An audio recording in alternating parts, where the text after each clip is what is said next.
We got to call out the nonsense with Triple H, man. There's a valid reason why everybody is calling Triple H to be fired as the booker of the WWE, because this man, Paul Levesque, has absolutely no idea what the fuck he's doing.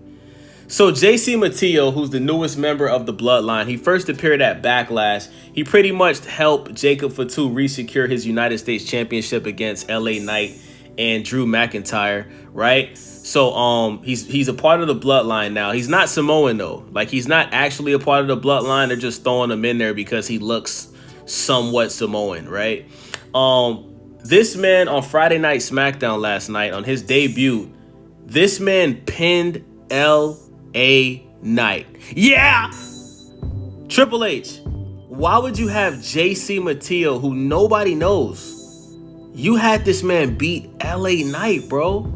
So, guys, it's safe to say that at this point in LA Knight's career, he's a jobber.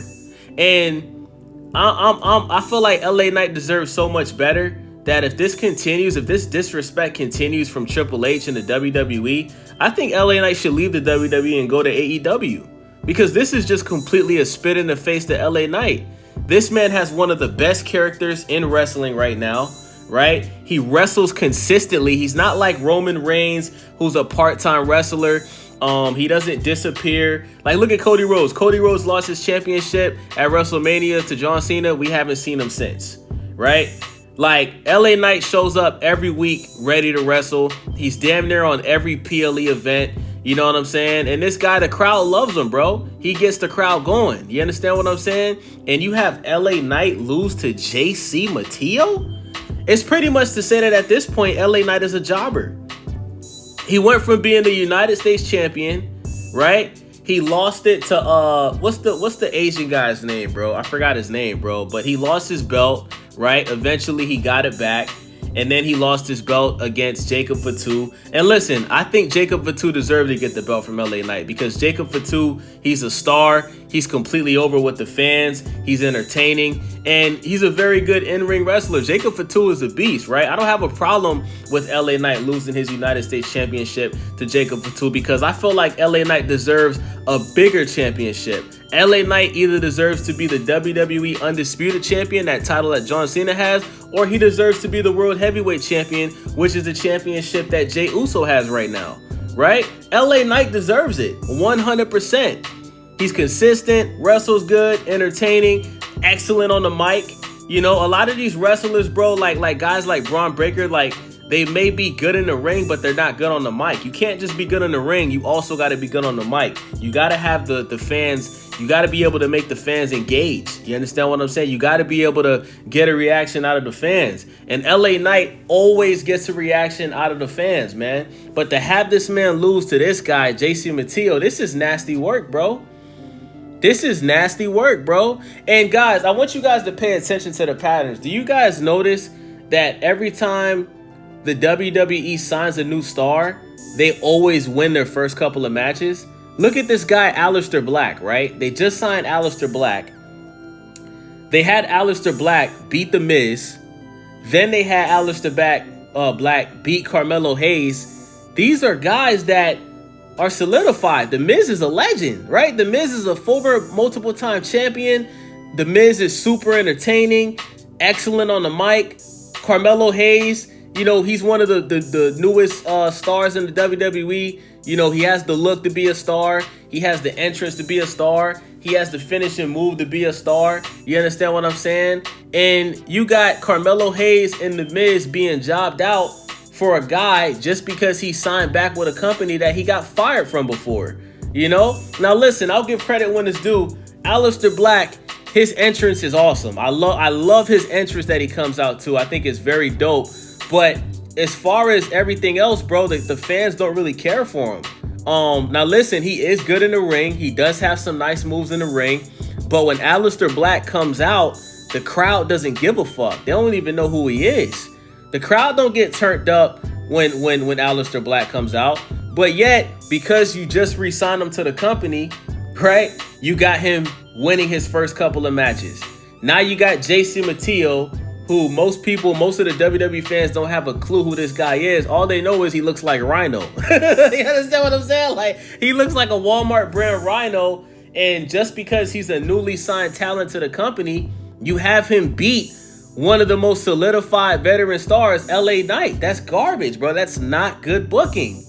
That is not good booking. A newly signed talent that hasn't really done anything in the WWE, he should never be able to beat a guy like LA Knight. He should never be able to beat a guy like The Miz. And he shouldn't be able to beat a guy like Carmelo Hayes, because Carmelo Hayes has been working his ass off. He shows up every week, right? And let's be honest, man. Carmelo Hayes, he damn near lost every single match in 2024.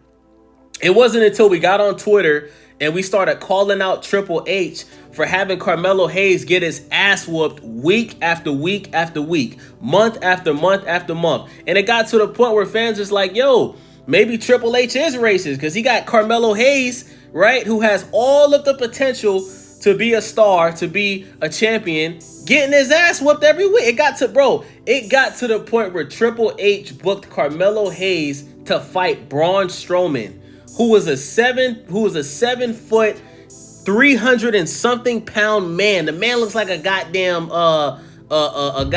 mule. You understand what I'm saying? He had Carmelo Hayes fight this guy and just completely get obliterated. And everybody on Twitter is like, yo, Triple H, what the fuck are you doing? Why do you have Carmelo Hayes, who's like, what, 5'7"? Why do you got this 5'7", 150 pound dude fighting this 7 foot, 380 pound monster? Why do you have him getting his ass whooped like that, bro? And when everybody on Twitter was coming at Triple H for that, all of a sudden Carmelo Hayes starts winning matches, right? Triple H rebooks the rematch with Carmelo Hayes and Braun Strowman, and then Carmelo Hayes wins. Like, this is what I'm talking about, man. We got to call out Triple H. He's just not booking good matches. He's not giving us good PLEs. And it's getting to the point where SmackDown and Raw is literally becoming unwatchable. I think at this point, the only thing that can save wrestling at this point, guys, is if Roman Reigns comes back full time, man. You got to have the stars come back full time, you know? We need CM Punk to be full-time. We need Roman Reigns to be full-time. Obviously, Seth Rollins is going to show up. You know, we may even need we may need the Undertaker to come out of retirement, y'all. Even if he shows up once a month, you know, we may need Dwayne "The Rock" Johnson to come back and start wrestling in that ring again. I know he's busy filming movies, and you know, The Rock is in his late 50s now. I know, you know, but we may need him to come back and fight Goldberg or something, man, because what they're doing with these stars at this point, man, it's just disgusting, man. Like, guys, we're getting I want you guys to think about this. We're getting Drew McIntyre versus Damian Priest for the 10th time in less than a year. How many times are we gonna have to see Damian Priest versus Drew McIntyre on the PLE? They're fighting again at Saturday Night Main Event. They're fighting again. This is insane, guys. This is insane. And then we found out that the winner of the Jey Uso and Logan Paul for the World Heavyweight Championship has to fight Gunther. So if Jey Uso retains his title against Logan Paul, we're going to have to get Jey Uso versus Gunther again. When the WWE fans made it clear that nobody wanted to even see that shit at WrestleMania. Jey Uso won, cool. Shout out to Jey Uso. He worked his ass off his whole wrestling career. You know, he deserves to be champion. But we don't want to see Jey Uso fight Gunther again. I'd much rather see Jey Uso versus Solo or some shit, or Jacob Fatu, or, you know, something. Give us something new, man. Just give us something new. Give us something creative. Give us something that's going to entertain us and not put us to sleep, man. Because these past couple of episodes of Raw and SmackDown and even Backlash, it's been straight snooze fest for me, man. Let me know what you guys think. It's your boy Wavy. Subscribe, thumbs up, share the video. I'm out.